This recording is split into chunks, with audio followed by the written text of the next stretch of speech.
YouTube ने मुझे अपनी जो पॉलिसी गाइडलाइन थी उसमें ये लिखा था कि आप तो इसलिए आपका जो चैनल है हम डीमोनेटाइज करने हैं। $2500 में से $2000 आपको एक रील से या एक शॉर्ट से आया। So hello everyone, welcome back to our YouTube channel. आज की जो एक केस स्टडी आपके सामने मैं लेके आया हूँ वो एक सक्सेस स्टोरी नहीं है, वो एक फेलियर स्टोरी है। फेलियर भी एक लॉन्ग टर्म फेलियर नहीं, एक वक्ती तौर पे एक छोटा सा फेलियर आपके सामने मैं रखूँगा, और वो भी 15 जुलाई की अपडेट के बाद होने वाला फेलियर। उनका चैनल डीमोनेटाइज हो गया जब उनके 88,000 सब्सक्राइबर्स थे। उनकी एक रील 10-11 मिलियन पे जा चुकी थी। उस एक रील ने उन्हें तकरीबन $2000 कमा के दे दिए थे। एंड उस वक्त जब उनका चैनल डीमोनेटाइज हुआ ना, तो obviously that would be very hurting for him. लेकिन ये हुआ क्यों, किस वजह से हुआ, किस वजह से नहीं हुआ? जिस वजह से नहीं हुआ वो क्या 3 चीज़ें हैं, उन 3 चीज़ों को आप और किन चीज़ों में इंप्लीमेंट करके सक्सेसफुल हो सकते हैं। आपकी वीडियोस कैसे 10-10 मिलियन व्यूज़ पे जा सकती हैं। उनकी जो नीश थी, उस नीश के अंदर कौन सा ऐसा छोटा सा ट्विस्ट कर दें तो चैनल आपका मोनेटाइज हो जाएगा, तब आपको डीमोनेटाइजेशन का सामना नहीं करना पड़ेगा।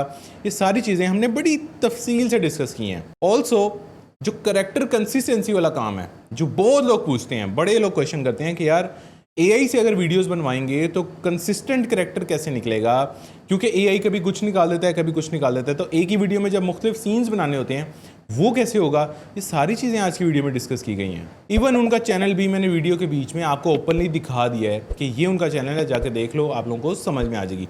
तो मेक श्योर ये वीडियो बड़ी इंटरेस्टिंग है, आपने इसको एंड तक लाजमी देखना है। सो वेलकम करते हैं असद भाई को अपने यूट्यूब चैनल पे, और इनसे आज बड़ी इंपॉर्टेंट चीज़ें डिटेल से पूछते हैं। अच्छा, सबसे पहले असद भाई अपने बारे में थोड़ा सा बताएं, आप कहाँ से हैं और आपने यूट्यूब ऑटोमेशन की जर्नी कब स्टार्ट की, कैसे स्टार्ट की? साथ भाई ऐसा है कि मैंने YouTube ऑटोमेशन कोई 1 साल से शुरू किया था। तो YouTube जर्नी मेरी स्टार्ट ऐसे हुई थी कि मेरे एक कज़न थे, उन्होंने इसको करते थे YouTube ऑटोमेशन, तो उनसे इंस्पायर्ड होके फिर मैंने सबसे पहले जो किया था वो था मूवी रिकैप्स का। पर वो लॉन्ग फॉर्म था, उसमें इतना मैं टाइम दे नहीं सका, और उसके बाद फिर मैंने स्विच कर लिया शॉर्ट्स के ऊपर, क्योंकि आपको पता है शॉर्ट का बनाना भी ज़रा टाइम कंज्यूमिंग काम है। तो इसलिए फिर मैं एआई की हेल्प से जो है शॉर्ट्स पे स्विच कर किया। ठीक है। एंड राइट नाउ आप मुझे ये बताएं कि शॉर्ट्स के आपके कितने चैनल्स हैं और वो किस किस नीश के ऊपर हैं, ये थोड़ा सा बताएं। मेरे शॉर्ट्स के जो रिलेटेड हैं वो 2 चैनल्स हैं, और उसमें दोनों एआई की मदद से ही उन पे कंटेंट बन रहा है। एक जो है जिसमें हम दिखाते हैं बेबी को, डॉग जो है वो रेस्क्यू कर रहा है, सेव कर रहा है, और जो मेरा सेकंड चैनल है उसमें हम एनिमल रेस्क्यू दिखाते हैं कि ह्यूमंस रेस्क्यूइंग एनिमल या एनिमल रेस्क्यूइंग अदर एनिमल्स। ठीक है, ज़बरदस्त। और ये शॉर्ट्स होती हैं, इनकी ड्यूरेशन ऑलमोस्ट कितनी होती है? जो बेबी को डॉग रेस्क्यू कर रहा है वो 20 से 25 सेकंड की होती हैं, और जो एनिमल की है वो भी 30 से 35 सेकंड्स की होती हैं। ऐसी क्या ट्रेजेडी हुई कि आपका जो पहला चैनल है वो डीमोनेटाइज हो गया? थोड़ा सा उसके पहले कंटेंट को हम एक्सप्लेन करके अपनी ऑडियंस को बता दें कि उसमें होता क्या था, फिर हम ये फिगर आउट करने की कोशिश करते हैं कि वो डीमोनेटाइज क्यों हुआ। जैसे आपको पता है 15th के बाद से इन्होंने अपनी पॉलिसी को थोड़ी स्ट्रिक्ट किया है, तो YouTube ने मुझे अपनी जो पॉलिसी गाइडलाइन थी उसमें ये लिखा था कि आप माइनर को हार्मफुल कंडीशंस में या हार्मफुल सिनेरियोज में दिखा रहे हैं, तो इसलिए आपका जो चैनल है हम डीमोनेटाइज करने हैं। उसमें ये था कि मैं जो कंटेंट बना रहा था वो काफ़ी रियल था, और YouTube ने मुझे ये गाइड किया था कि आपका कंटेंट बहुत ज़्यादा ऐसे रियल लग रहा है, जिसलिए आपका हम इसको डिमोनेटाइज करें। अगर आप इसको ज़रा स्टोरी फॉर्म में दिखाते तो शायद हम इसको डिमोनेटाइज नहीं करते। तो उन्होंने मुझे एक एग्जांपल दी थी कि अगर एक टीनेजर है, आप उसको दिखा रहे हैं कि वो स्मोकिंग कर रहा है या ड्रग कर रहा है, और रियल में दिखा रहे हैं, तो हम उसको अलाउ नहीं करेंगे। पर अगर आप उसको एज एग्जांपल दिखा रहे हैं कि वो स्टोरी में दिखा रहे हैं कि वो इस तरह कर रहा था और उसका कोई इम्पैक्ट हुआ या वो पकड़ा गया या कुछ भी एज अ स्टोरी दिखाए, तो हम उसको अलाउ करेंगे। अच्छा असद भाई, लोगों को ये लग रहा था कि एआई रिलेटेड यूट्यूब ये बोलेगा कि यार जो एआई से कंटेंट बनाएगा ना उसका मैं डिमोनेटाइज करूंगा। आपको ये बोला है यूट्यूब की टीम ने कि आपका कंटेंट ज़्यादा ही एआई से बना, तो एआई से है, लेकिन एआई से आपने इतना ज़्यादा परफेक्ट बना दिया है, इतना ह्यूमनाइज बना दिया है कि मैं उसको डिमोनेटाइज कर रहा हूँ। अगर ये एआई लगता तो मैं इसको डिमोनेटाइज ना करता। यार ये कैसी बात हुई? वो यही कह रहे थे कि क्योंकि ये इतना रियल लग रहा है तो लोगों को ये ऐसे ही लग रहा है कि जैसे वाकई में कोई बच्चा जो है या माइनर जो है किसी डेंजर में है और ख़तरे में है, तो इसलिए हम इसको डिमोनेटाइज करें। और क्योंकि हमारे आपको पता है रेवेन्यू बनता ही एडवर्टाइजमेंट से है, तो उनकी पॉलिसी में ये चीज़ गाइडलाइन में नहीं आ रही थी कि आप इतना रियल शो करें कि वो, और आप उसको एज स्टोरी में शो कर देंगे तो फिर हम उसको अलाउ कर सकते हैं कि अगर बेबी को आप स्टोरी में दिखा रहे हैं वो किसी खतरे में है और उसको बचाने के लिए बेशक डॉग आ गया है तो वो इट्स फाइन, बट अगर आप इतना उसको रियल करके दिखाएंगे तो हम उसको डिमोनेटाइज करेंगे। अच्छा, यहाँ पे ना आज की एपिसोड का आपको मकसद थोड़ा सा समझ में आ रहा होगा कि मैं आपको ये बताऊं कि यार यूट्यूब पे कंटेंट बनाना तो ज़रूरी है, वो आप अच्छा बना लेंगे। इवन जैसे असद भाई का जो चैनल है उसका नाम है, आप लोग जाके सर्च भी कर लें क्योंकि वो डिमोनेटाइज हो गया, that's why I am revealing it, और मैंने इसकी परमिशन भी ली है। उसका चैनल है बेबी वर्स AI, ठीक है, यहाँ पे स्क्रीनशॉट भी अटैच कर लेंगे। 88,000 सब्सक्राइबर्स भी इनके आ गए और इन्होंने बनाया भी इसी साल में था ये चैनल, लेकिन क्या हुआ, डिमोनेटाइज हो गया। तो इंपॉर्टेंट इज़ कि चैनल तो स्टार्ट करना सीखना ही है, लेकिन साथ में पॉलिसीज़ को भी सीखना है, पॉलिसीज़ को भी समझना है कि कौन सी चीज़ कैसे मैं करूँगा तो मेरा चैनल जो है वो किसी भी खतरे से दूर रहेगा, यानी मुझे ना कम्युनिटी गाइडलाइन की स्ट्राइक पड़ेगी, ना मेरा चैनल डीमोनेटाइज होगा। तो ये चीज़ें समझना बड़ा ज़रूरी होती हैं। आज की एपिसोड का बेसिकली मकसद ये है। अच्छा, मुझे ये बताएं कि आपको 88,000 सब्सक्राइबर्स इतनी जल्दी आए कैसे? इसके बारे में थोड़ी सी कोई ट्रिक आप यूज़ कर रहे थे, कोई ऐसी साइंस आप यूज़ कर रहे थे कि यार almost 1 lakh subscribers with in like 4 महीने आई थिंक। अच्छा, यहाँ पे हमें ये तो पता है कि हमने क्या नहीं करना, लेकिन कंटेंट ग्रो कैसे करना है ये तो आपको आता है ना। ऑब्वियसली कंटेंट की डायरेक्शन अब आप बदलेंगे, आप सेकंड चैनल पे इंप्लीमेंट करेंगे, वो चीज़ भी चल जाएगी। तो वो डायरेक्शन थोड़ी सी समझाएं कि शॉर्ट्स को वायरल करने का तरीका क्या है। साथ भाई, सबसे पहली तो मैं था कंसिस्टेंट। मैंने एक टाइम चूज कर लिया था और डेली ही अपनी वीडियो को मैं करता था अपलोड, न्यू आइडियाज़ के साथ करता था। और मैंने उसमें ये ग्रो करने के लिए ये चीज़ देखी है कि यूट्यूब की स्पेशली शॉर्ट्स में कि आप जो भी अपने कंपेटिटर्स हैं उनकी ही मिलती हुई चीज़ के आइडिया को फॉलो करें, पर एग्जैक्टली भी ना करें। जैसे कि मैं आपको एक एग्जांपल दे देता हूँ कि अब मैं एनिमल रेस्क्यू पे काम कर रहा हूँ और काफ़ी लोग जो है ना वीडियोस बना रहे थे कि वुल्फ जो है वो एक बस को रोकता है, बच्चों की बस को, और उसको उसमें डेंजर लगता है कि कोई बॉम्ब है या कोई मसला है, और वो उस बस को रुकवाने के बाद बच्चे बाहर आ जाते हैं और वो बस में ब्लास्ट हो जाता है या कुछ भी हो जाता है। अब ये आइडिया बहुत चल रहा था तो सब ने यही किया कि डॉग या वुल्फ को दिखाना शुरू कर दिया, पर मैंने जो है ना अपनी उस शॉट में उसमें एनिमल सिर्फ चेंज किया, बाकी सारा कॉन्सेप्ट वही रखा। तो दूसरे लोगों को व्यूज नहीं आए पर मेरी वो वीडियो वायरल होगी।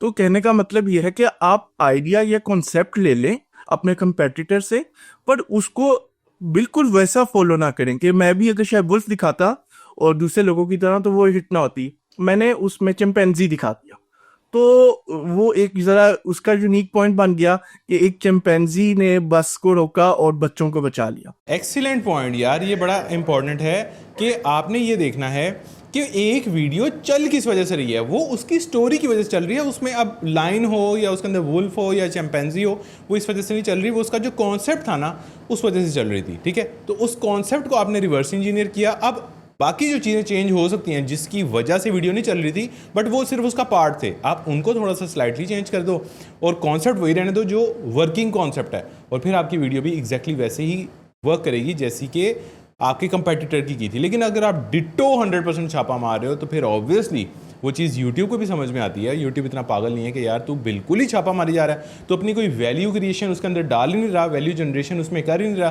तो मैं तुझे क्यों तेरी वीडियो को वायरल लेके जाऊँ। तो ये एक वाकई एक इंपॉर्टेंट कॉन्सेप्ट है। अच्छा, मुझे ये बताएं, मैंने आपकी वीडियो देखी, आपने मुझे जब अपना चैनल भेजा उस पर तो वीडियो आप लोगों को नज़र नहीं आएगी क्योंकि वो डिलीट हो गई हैं, आपने मुझे व्हाट्सएप की। यहाँ पे एक चीज़ बहुत इंपॉर्टेंट है, आपके जो करेक्टर्स हैं ना वो वाकई बड़े ही रियल लग रहे हैं। ये जो बच्चा इस वीडियो के अंदर है ये बहुत रियल लग रहा है, ये जो डॉग है ये बहुत रियल लग रहा है। डॉग जब चल के आ रहा है तो साइड पे उसका शेडो भी इतना प्रॉपर बन रहा है या उसका रिफ्लेक्शन है कितना प्रॉपर बन रहा है, ये चीज़ें बड़ी रियलिस्टिक हैं। ये रियलिस्टिक वीडियोस निकलवाना एआई को यूज़ करके, यार इसके पीछे क्या साइंस है, ये कैसे करते हैं? इसमें साद भाई ऐसे है कि मैं जो सॉफ्टवेयर यूज़ कर रहा हूँ ना वो थोड़े कॉस्टली ज़रूर हैं, पर वो इमेज की इतनी रियलिटी शो कर देते हैं, वीडियो में मूवमेंट्स वगैरह इतना अच्छा कर देते हैं। मैं बता भी देता हूँ कि जो इमेज जो है वो मैं फ्री ही है, इमेज एफएक्स के नाम से है गूगल पे। अगर वो गूगल का ही है तो अगर लोग उसको सर्च करेंगे तो इमेज एफएक्स से उनको इमेजेस की हेल्प मिल जाएगी।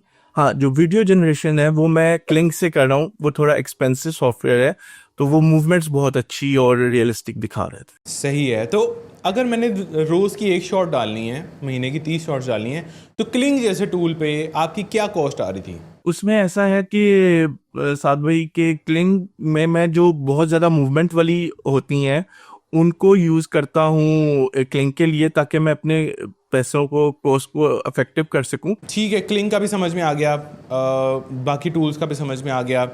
मैंने आपकी शॉर्ट के अंदर एक चीज़ देखी कि आप जो है ना वो लैंग्वेज कोई यूज़ नहीं कर रहे, बीच में कोई वर्ड्स यूज़ नहीं कर रहे। यानी ये नहीं पता कि उसके अंदर उर्दू है, हिंदी है, इंग्लिश है, फ्रेंच है, यूरोपियन है, उसमें कोई साउंड ही नहीं है। और मिस्टर बीस्ट की एक ट्रिक भी है, वो ये बताता भी है कि शॉर्ट्स के अंदर अगर आप कोई आवाज़ यूज़ नहीं ना करते या कोई वर्ड्स यूज़ नहीं करते तो आपकी जो ऑडियंस की रीच है ना वो बहुत ज़्यादा हो जाती है, क्योंकि आपको फिर अफ्रीकन लोग भी देखेंगे, रशियन भी देखेंगे, एशियन भी देखेंगे, अमेरिका से भी देखेंगे। लेकिन अगर आपने इंग्लिश बोल दी तो जाहिर है फिर वही लोग देखेंगे जो इंग्लिश समझ सकते हैं। तो ये ट्रिक आपके लिए कैसे वर्क की है? क्या ये ट्रिक वाकई में वर्क करती है? मिस्टर बीस ने क्या ये वाकई में ठीक बोला है कि अगर आप कोई लैंग्वेज यूज़ नहीं करते ना तो फिर आपको ऑडियंस जो है ना वो ग्लोबल मिलना स्टार्ट हो जाती है? इसका एक्सपीरियंस बताएं। जी बिल्कुल ऐसे है कि आपको ना ग्लोबल जो है ऑडियंस मिलती है अगर आपकी उसमें कोई डायलॉग नहीं है, कोई आवाज़ नहीं है ऐसी। तो पर मैंने जो अपनी रिसर्च की है वो उसमें मैंने ये देखा है कि जैसे हम एआई यूज़ कर रहे हैं, यूट्यूब ने भी अपना जो सिस्टम है उसके पीछे एक एआई लगाया हुआ है जो डिटेक्ट करता है आपकी वीडियोस को और उसमें ऑडियो को। तो ऑडियो नहीं है तो वो वीडियो से डिटेक्ट करने की कोशिश करता है कि ये किस रीजन से है।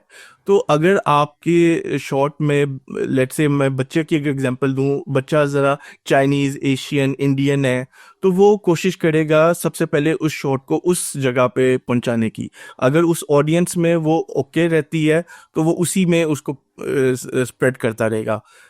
उसके बाद अगर आपका लेट्स से यूरोपियन बच्चा है, ज़रा अमेरिकन स्टाइल का है, तो वो फिर कोशिश करेगा उसको यूरोपियन रीजन या अमेरिकन में करने की। इसी तरह इवन एनिमल्स में अगर आप कोई ऐसे एनिमल्स रीजनल यूज़ करते हैं, लेट्स से मैं वुल्फ या ईगल यूज़ करता हूँ जो अमेरिका के अंदर ज़्यादा देखा जाता है और उन्हीं के एरियाज़ में ज़्यादा पाया जाता है, तो वो उसको उधर की रीच करेगा। और अगर मैं यूज़ करता हूँ मंकी, एलिफेंट, टाइगर, तो वो ज़्यादा एशियन कंट्रीज़ जैसे इंडिया, श्रीलंका, बर्मा, बांग्लादेश, इन एरियाज़ को टारगेट करने की कोशिश करेगा। बड़ा ही इंपॉर्टेंट इन्होंने पॉइंट बताया कि अगर आपका एनिमल से रिलेटेड कोई शॉर्ट चैनल है तो आपके एनिमल पे डिपेंड करेगा कि आपको व्यूज़ कहाँ से आने हैं, अगर आपको बीच में डायलॉग ऐड नहीं कर रहे।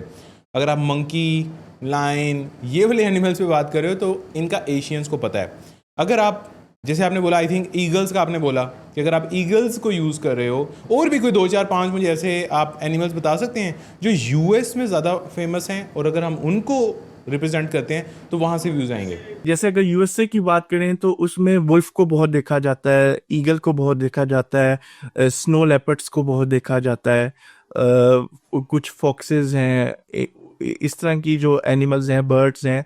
और अगर आप यूरोप साइड पे जाएंगे तो आप हैरान होंगे कि मरीन एनिमल्स को बहुत देखा जाता है, जैसे कि सी लाइन हो गया, सील हो गई, ऑक्टोपस हो गया, वेल होगी, इनको यूरोप साइड पे बहुत देखा। वाह यार! और आपने सेम चैनल पे ये एक्सपेरिमेंट करके देखा है? यानी जैसे एनिमल रेस्क्यू आपका जो चैनल है उसके अंदर तो मल्टीपल एनिमल्स ही हैं, तो जिस शॉर्ट पे आपने मंकी या लाइन शाइन यूज़ किया उसके व्यूज़ यहाँ से आ रहे हैं, जिसके अंदर आपने वुल्फ यूज़ किया, ईगल यूज़ किया, उसके व्यूज़ कहीं और से आ रहे हैं। ये आपने प्रैक्टिकली एक ही चैनल पे ये एक्सपेरिमेंट करके ज़ाती तौर पे देखा है? जी बिल्कुल, मैंने एक्सपेरिमेंट भी किया है। इवन मैंने जो अपने कंपेटिटर्स हैं उनको भी स्टडी किया है। तो कुछ मेरे कंपेटिटर्स अमेरिकन, यूरोपियंस हैं, कुछ इंडियंस हैं। तो जो इंडियंस हैं वो मंकी को, काऊ को, क्योंकि उनके रिलीजन में भी इसका है तो वो उसको ज़्यादा यूज़ करते हैं। और जो अमेरिकन हैं, जो ब्रिटिश या यूरोप साइड से हैं, वो ज़्यादा यूज़ करते हैं इन एनिमल्स को, तो इनका डिफरेंस मैंने खुद भी टेस्ट किया है और अपने कंपेटिटर्स पे भी देखा है। अच्छा, एक चीज़ में ना मेरी ऑडियंस बड़ी कंफ्यूज होती है। वो कहते हैं कि यार जब मैं अपना फेसलेस चैनल बनाऊंगा ना, तो मैंने उसकी लोकेशन क्या सिलेक्ट करनी है। अब आपके चैनल का मैंने देखा है कि आपने पाकिस्तान अपनी लोकेशन डाली है ओपनली, ठीक है। जो आपका चैनल डीमोनेटाइज हुआ हुआ है, जिसका नाम मैंने बीच में बोला भी है, ऑडियंस जाके खुद भी देख सकती है, उसका नाम है बेबी वर्स AI, ठीक है।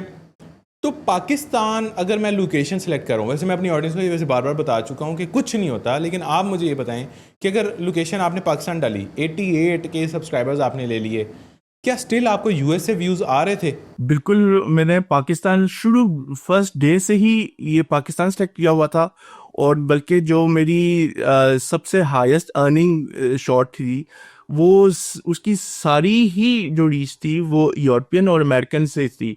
तो आप ये कह लें कि अगर मैंने अपने चैनल पे इन 3 से 4 महीनों में $2500 जो अर्न किया है, उसमें से $2000 जो सिर्फ उस अकेली शॉट से आया, उसकी सारी रीच ही यूरोप और अमेरिका से थी। वाह यार, बीच में आपने अर्निंग भी बता दी। $2500 में से $2000 आपको एक रील से या एक शॉट से आया। बिल्कुल।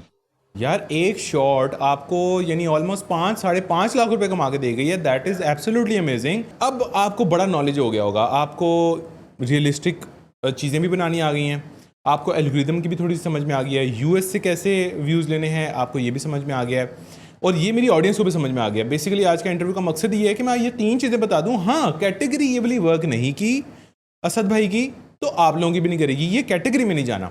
अब कैटेगरी पे आते हैं। अगर असद भाई इस कैटेगरी में नहीं जाना, ये ऑब्वियसली ये यूट्यूब की पॉलिसीज़ के अगेंस्ट है, तो किस कैटेगरी में कंटेंट बनाएं? इन्हीं 3 चीज़ों को जब हम अंडरस्टैंड कर लेंगे, समझेंगे, तो आपको क्या लगता है कि कौन सी 3 ऐसी या 1-2-3 ऐसी निशेज़ हैं जिसमें आप मेरी ऑडियंस को रिकमेंड करेंगे, या आप खुद सोच रहे हैं कि मैं इसमें चैनल बनाऊंगा, ताकि ऑडियंस को ये चीज़ समझ में आ जाए और वो इन 3 चीज़ों को उधर इंप्लीमेंट कर दे? साथ में ऐसे है कि अगर हम शॉर्ट्स के अंदर ही रहे ना, तो अगर जो लोग बच्चों पे कंटेंट बनाना चाहते हैं, उनको मैं यही सजेस्ट करूंगा कि वो कोशिश करें कि बिल्कुल स्टोरी में चले जाएं, ताकि वो रियल ना लगे। क्योंकि अगर वो ज़रा भी रियल लगा और उसमें बच्चे को उन्होंने किसी डेंजर में दिखाया, तो उनको स्ट्राइक आ सकती है या उनका चैनल डीमोनेटाइज हो सकता है। सेकंड जो आ गया एनिमल रेस्क्यू, उसको मैं ज़्यादा इंकरेज करूंगा, क्योंकि एनिमल्स को मैं फिर भी वो लीनियंसी शो कर देते हैं, तो आप एनिमल रेस्क्यू का कर लें, शॉर्ट स्टोरीज दिखा लें, इस तरह के चैनल। इवन अगर मैंने शॉर्ट्स बहुत सी देखी हैं जो क्राइम के ऊपर दिखाई जाती हैं। अब क्राइम में भी एक आपको पता है सीरियल किलर्स को दिखाया जाता है, उसमें आप ज़्यादा ब्लड और गॉर ना दिखाएं, यानी कि उनकी पॉलिसीज़ को रहते हुए आप उसमें ऐसी स्टोरी को ऐसे दिखाने की कोशिश करें कि वो ज़्यादा उसमें वायलेंस ना नज़र आए। तो मेरा ख्याल है कि वो सारे चैनल्स और जो शॉर्ट्स हैं वो कामयाब रहेंगे। इवन ना मैं अपनी ऑडियंस को ये बता दूं कि मेरी पर्सनल क्या प्रैक्टिस है। मेरी पर्सनल ये प्रैक्टिस है कि मैंने अपना एक GPT ट्रेन किया हुआ है, जिसको मैंने ये बोला हुआ है कि act as a YouTube specialist, जिसको यूट्यूब की तमाम कम्युनिटी गाइडलाइंस के बारे में पता है, उनके रूल्स के बारे में पता है, और मैं जहाँ पे भी डाउटफुल होता हूँ ना कि यार ये चीज़ शायद वर्क करेगी या नहीं करेगी, ये चीज़ अगेंस्ट नहीं चलेगी, मैं वहाँ पे पुट करता हूँ।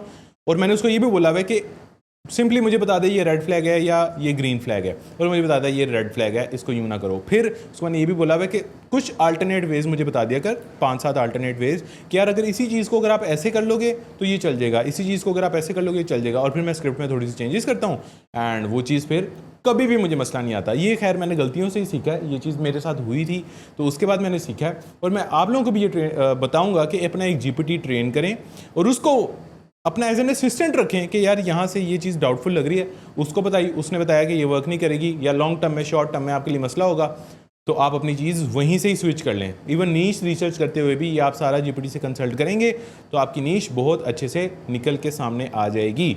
अच्छा, अब शॉर्ट्स की बात करते हैं।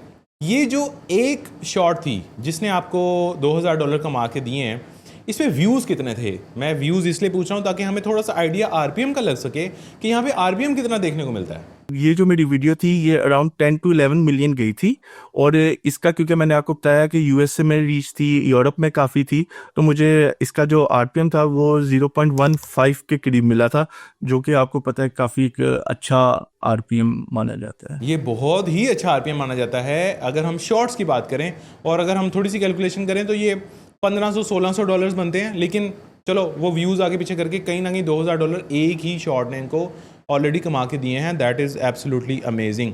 अच्छा, अब एनिमल रेस्क्यू पे थोड़ा सा आते हैं।